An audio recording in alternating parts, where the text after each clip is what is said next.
అన్నా చెప్పనా? ఏంట్రా ఎన్నిసార్లు ఫోన్ చేశానో తెలుసా? సవారీలో ఉన్నా, నా వెనక మనుషులు ఉన్నారు, అందుకే ఎత్తలేకపోయాను. రేపే పెళ్ళిరా, డబ్బులు తప్పకుండా ఇచ్చేస్తావుగా? నేను ఇంకెక్కడ ట్రై చేయలేదురా, చాలా టెన్షన్గా కూడా ఉంది. అన్నా నువ్వు పొద్దున్న నిద్ర లేచేటప్పటికి నేను మీ ఇంట్లో ఉంటాను. నేను డబ్బుకు అంతా రెడీ చేశాను, నువ్వు దిగులు పడకు. నమస్తే అండి. నువ్వు ఇవ్వాల్సిన డబ్బులు ఇచ్చేసినా కూడా పెళ్లికి సరిపోదురా గణేశ. ఎలాగైనా సరే ఈ పెళ్లి జరిపించి తీరాలరా, అప్పుడేరా నేను మనశాంతిగా ఉండగలను. అన్నా ఒట్టుగా నేను ఇచ్చేస్తానా, నువ్వు ప్రశాంతంగా పడుకో. చూసుకో అన్నా, రేపు పొద్దున్న నేనే నీకు కాల్ చేస్తాను. నేనే నీకు ప్రొద్దున కాల్ చేస్తాను లేరా? కాల్ కాదు, కొంచెం నేనే నీకు కాల్ చేస్తాను. పైకెత్తు. అటు అటు రండమ్మా.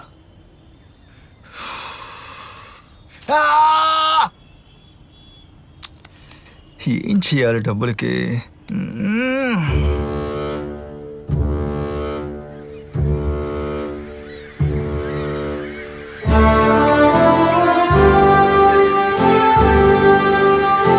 ఏంటి ఎన్ని పక్షులు ఎగురుతున్నాయి?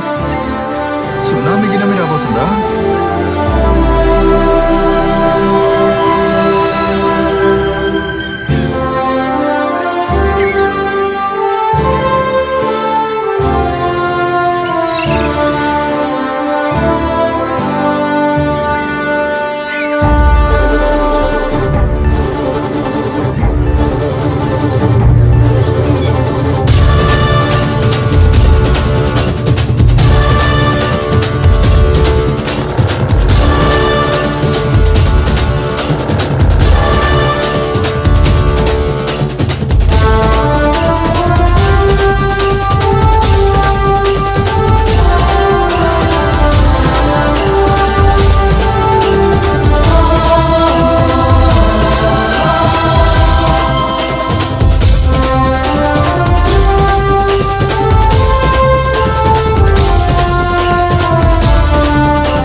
ఎవరు నువ్వు?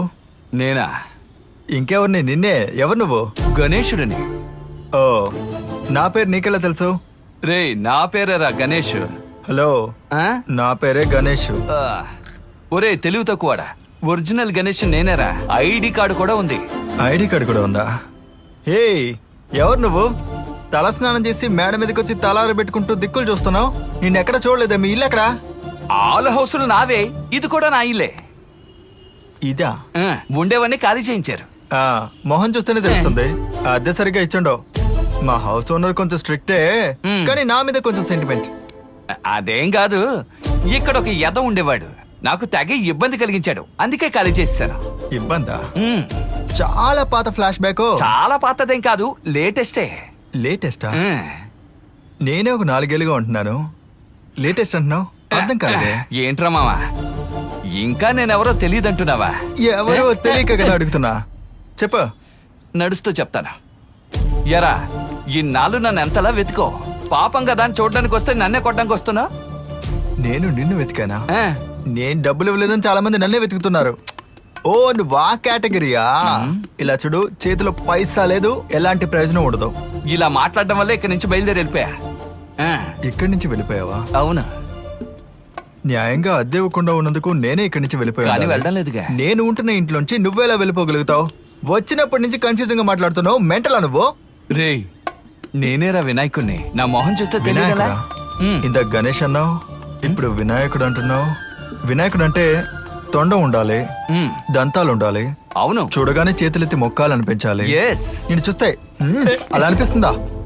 మూతి పగిలి. ఇలా చూడు, ఇక్కడ తొండతో వస్తే ముష్టెత్తుకొనిస్తారు. నమ్మితే నమ్ము, నమ్మకపోతే మానే.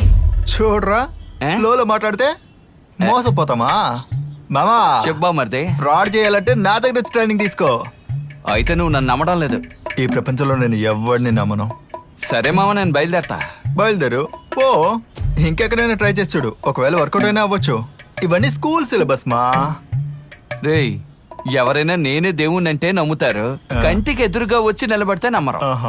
సర్లే వదిలే, ఇకపై నువ్వు ఉన్న చోటికి నేను రాను.